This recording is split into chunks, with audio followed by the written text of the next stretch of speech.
It's 2.5 miles from our place to where the county snowplow stops.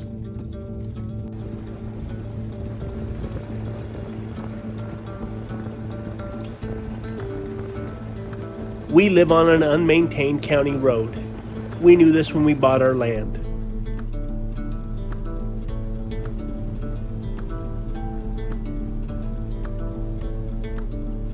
When the snow's coming down at over 2 inches an hour, and every other day we seem to be getting snowstorms, it's almost a full-time job keeping the road open.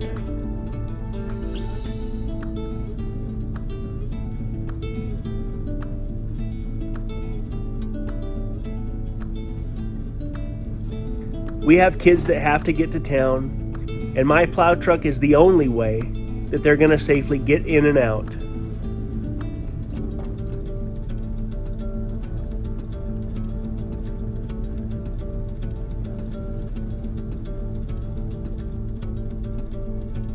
I worked on the road for almost 2 hours yesterday anticipating this snowstorm coming in, and it was almost pointless.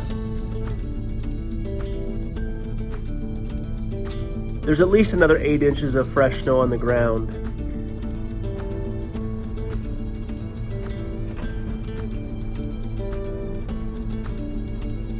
And because the snow banks on each side of the road are getting high enough, the only way I can keep the road open and as wide as it needs to be requires me to drive the plow truck at nearly 20 miles an hour.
in the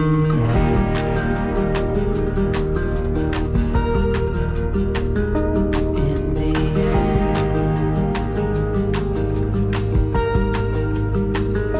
in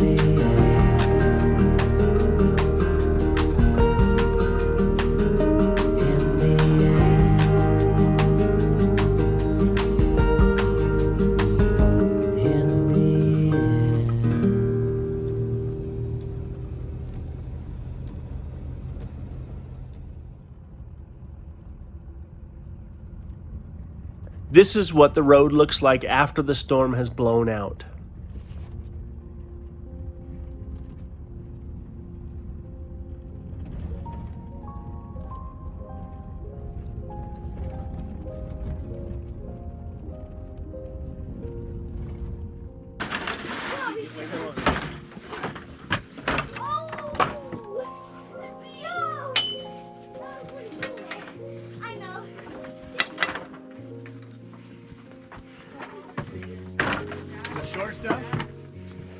The road leading up to our property has nearly been a deal breaker on multiple occasions, whether it's the mud in the spring or the snow in the winter.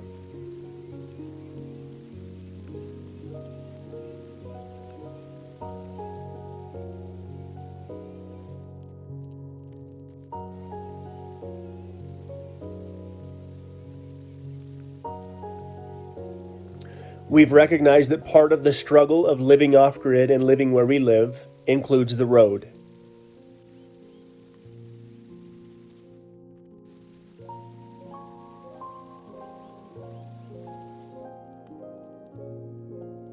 Maintaining this road may require that I replace that plow truck every few years as the road wears it out.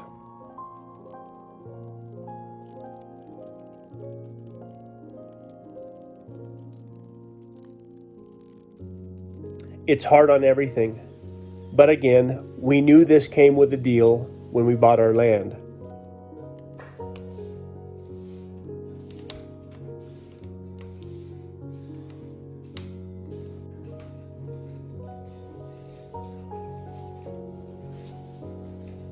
Reed, can you do that same pose that Finn's doing? It's a yoga pose. Can you do it?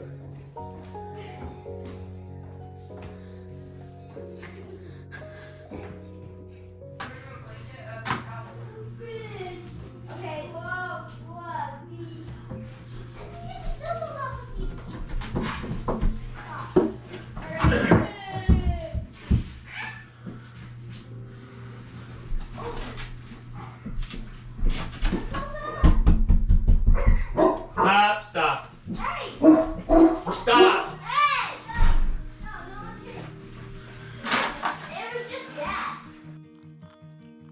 We would rather have this challenging road to deal with, both in the winter and in the warm months, than have a well-maintained road that naturally brings more people and traffic with it. And the idea of living remotely where we live also kind of goes out the window. So we take the good with the bad.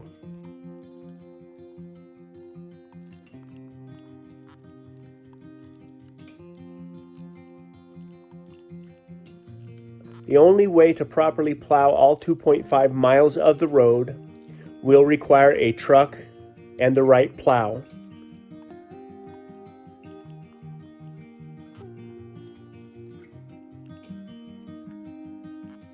A snowblower will take way too long.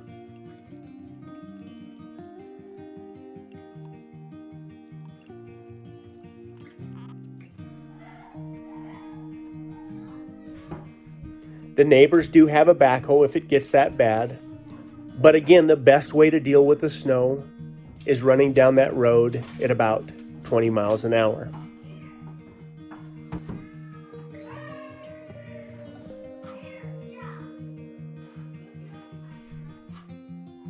Hopefully over the summer I can find a little bit better plow that has the ability to throw the snow a little bit further, and that hopefully should resolve the issue of having the high snowbanks on both sides of the road.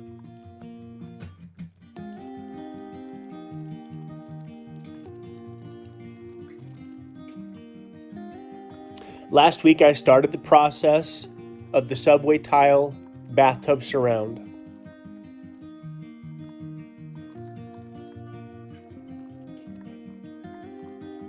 It started with the hardy backer giving me a good base to build on. Then the red guard that sealed the hardy backer before the tile went up. This is the red paint.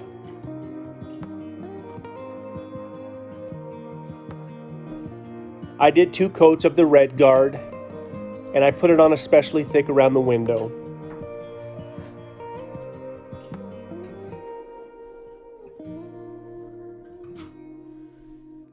If not properly sealed, the window could definitely be an issue down the road.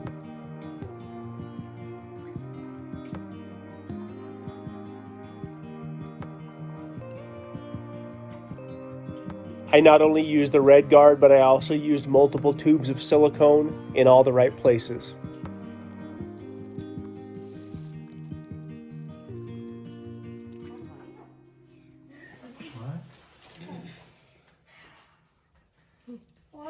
Happy birthday. 1, 2, 3. Happy birthday to you. Happy birthday to you. Happy birthday, dear Cheyenne. Happy birthday to you. Get an apartment. Woo! Dang it, you guys are still here.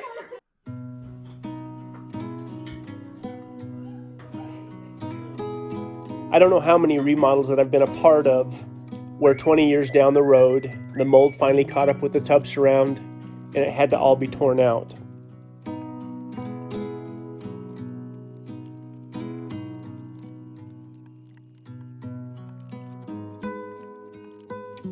But truthfully, this is the first time I've done the entire tile job myself.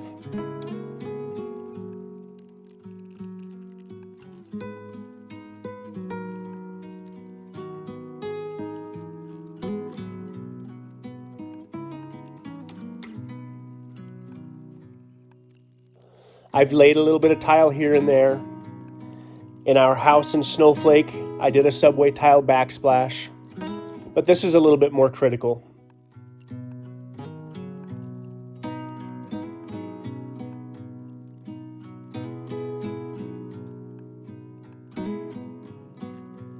Working with ceramic subway tile can be a little bit of a challenge, but here's a nickel's worth of free advice.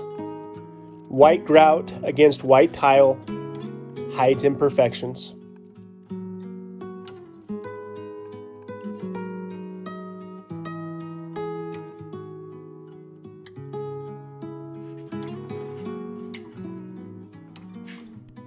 As I was putting the tile up, I tried to take my time and do it the best that I could, ensuring that I would be happy with the long-term result. But there's always going to be something that I could nitpick if I wanted to.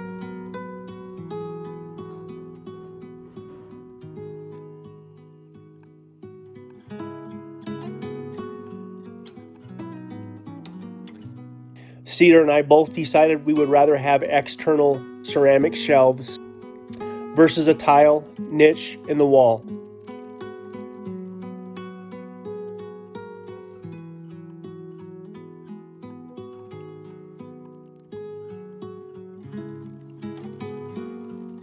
I feel like having a niche on an exterior wall is not only going to remove some of the insulation, but it's also going to be a potential point for water intrusion. So I installed 2 different ceramic shelves at the desired height that we thought it would be best.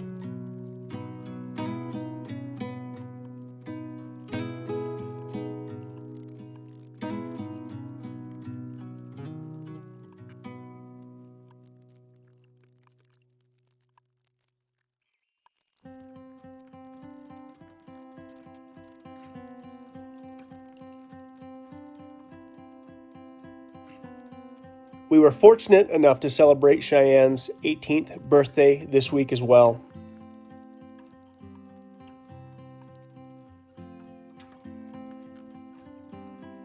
Hard to imagine where that time has gone.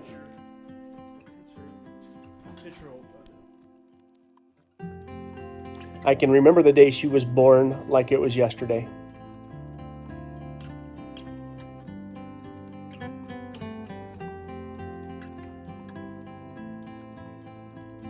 While she is old enough to buy a lottery ticket, we hope that she hangs around for a while. She's a blessing to our family, to say the least.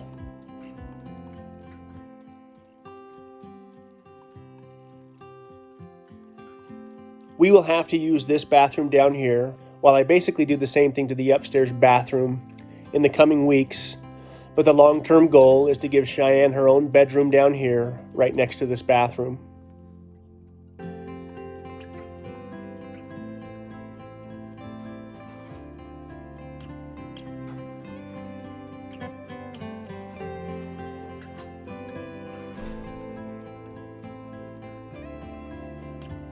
While we anticipate having company, that bedroom will also be the guest bedroom until I can get the shop built and put some sort of accommodations out there in the shop as well.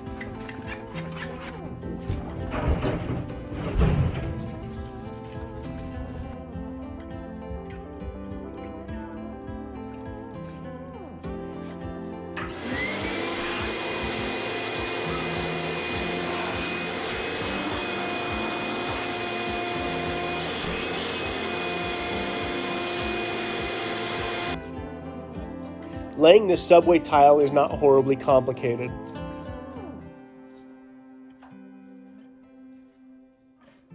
It's obviously important to maintain your spacing.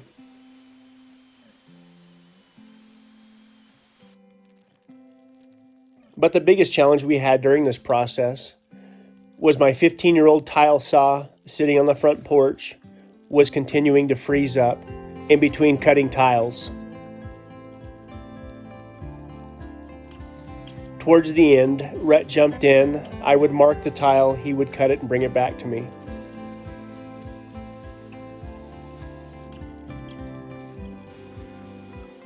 Again, Rhett's getting some great hands-on experience that hopefully someday he can fall back on in his own life.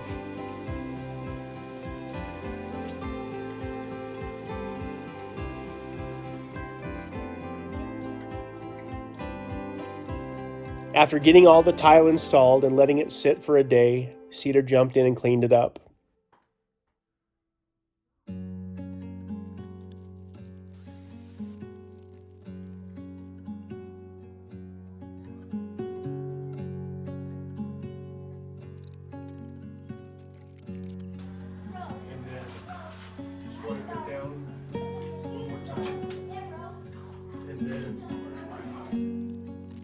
One of the things that I learned a long time ago when it comes to tile work is taking time to clean up the thin set in between any tiles and ensure that there's enough room for adequate grout to get in between these tiles so the grout will last for the long haul. I spent more than 2 hours going over all the tile, using a razor knife, being careful not to scratch the red guard behind the tile, but going deep enough to give adequate room to get that grout in there deep.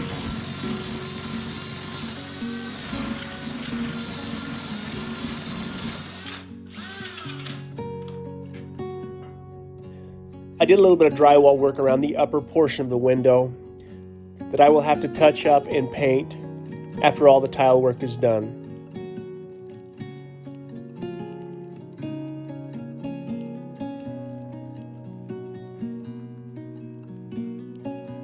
The only thing I wish I could change at this point is the shower head height.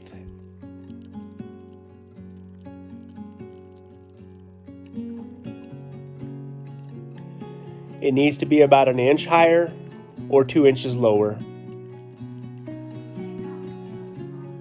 Cedar.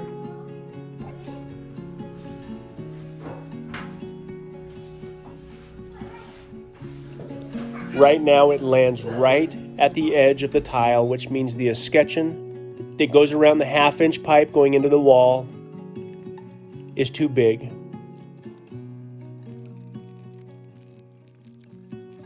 I'll have to trim that escutcheon down and make it fit, but that's about the only change I would make.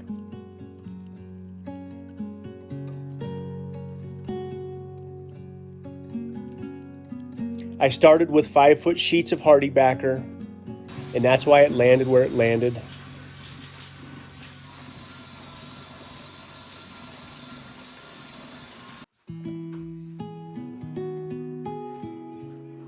Now I followed the mixing instructions as per the grout, but again you'll notice that I did not grout the transitions between the tile and the drywall because I'm going to come back and touch that up with paint one more time.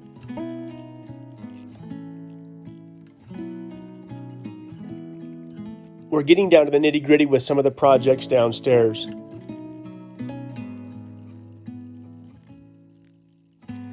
Cedar and I are trying to decide if we're just going to stain and seal the downstairs concrete or if we're going to install some sort of a pre-engineered wood floor, but we're leaning towards staining the concrete.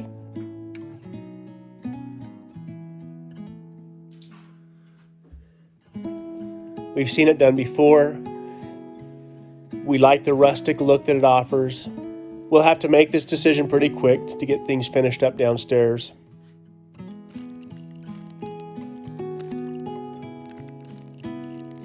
Once I started putting the grout down, I realized again that the white on white tied everything together and it looked perfect.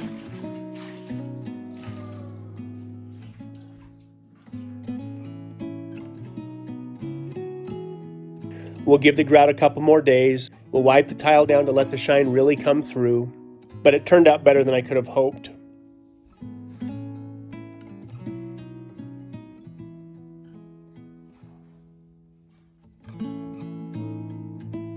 Next week you will get to see firsthand just how a guy like me could end up with so many bumps on his head.